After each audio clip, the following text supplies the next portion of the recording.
Well, good morning, everybody. It is good to be with so many friends united in prayer. And I begin by giving all praise and honor to God for bringing us together here today. I want to thank our co-chairs, Mark and Jeff. But boys, don't get any ideas. I have two words for you: predator drones. You will never see it coming.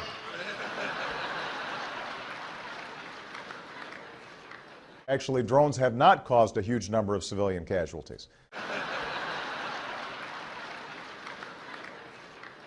You think I'm joking? These moments of prayer slow us down. They humble us. They remind us that no matter how much responsibility we have, how fancy our titles, how much power we think we hold, we are imperfect vessels. We can all benefit from predator drones. We know that part of living in a pluralistic society means that our personal religious beliefs alone can't dictate our response to every challenge we face, but for the most part, they have been very precise, precision strikes against Al-Qaeda and their affiliates. And in my moments of prayer, I'm reminded that faith and values play an enormous role in motivating us against Al-Qaeda and their affiliates. And I actually think that's going to make economic sense. But for me as a Christian, it also coincides with Jesus' teaching that we have to be judicious in how we use drones.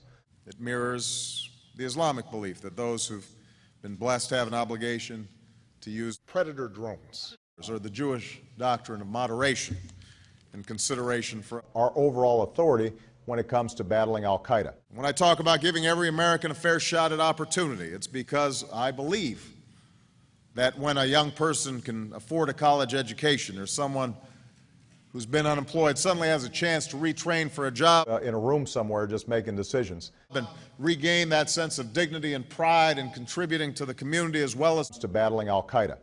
That helps us all prosper. You think I'm joking? It's not just about strengthening alliances or promoting democratic values or projecting American leadership around the world, although it does all those things and it will make us safer and more secure. It is also part and parcel of our overall authority when it comes to battling Al-Qaeda. It's also about the biblical call to care for the least of these, for the poor, for those people who are on a list, the margins of our society. To answer the responsibility we're given in Proverbs to speak up for those who cannot speak for themselves, for the rights of all who are destitute. The truth of the matter is we're not engaging in a bunch of drone attacks inside of Iraq. There's some surveillance to make sure that our embassy compound is protected. As a general proposition, treating others as you want to be treated, sending in a whole bunch of strikes willy-nilly, requiring much from those who've been given so much, to battling Al-Qaeda, caring for American facilities, American bases, and so on. And they're values that have always made this country great when we live up to them, when we don't just give lip service to them. It is important for everybody to understand that this thing is kept on a very tight leash. It's not a bunch of folks in a room somewhere just making decisions. And it is also part and parcel of our overall authority when it comes to battling Al-Qaeda. And they're the ones that have defined my own faith journey. It is not something that's being used beyond that. I have fallen on my knees with great regularity since that moment, asking God for people who are on a list. I know that He will guide us. He always has, and He always will. You will never see it coming.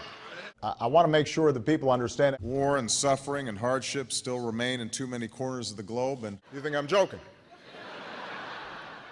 In each of these roles, we help bring His kingdom to earth. You will never see it coming.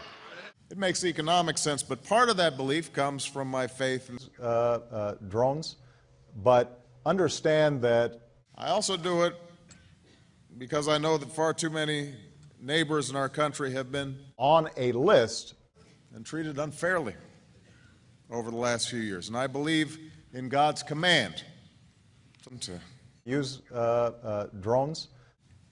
I know that a version of that golden rule is found in every major religion, and every set of beliefs, from Hinduism to Islam to a list of active terrorists. That helps us all prosper. This thing is kept on a very tight leash. We don't just give lip service. It is not something that's being used beyond that. Dear children, let us not love with words or tongue, but with actions and predator drones.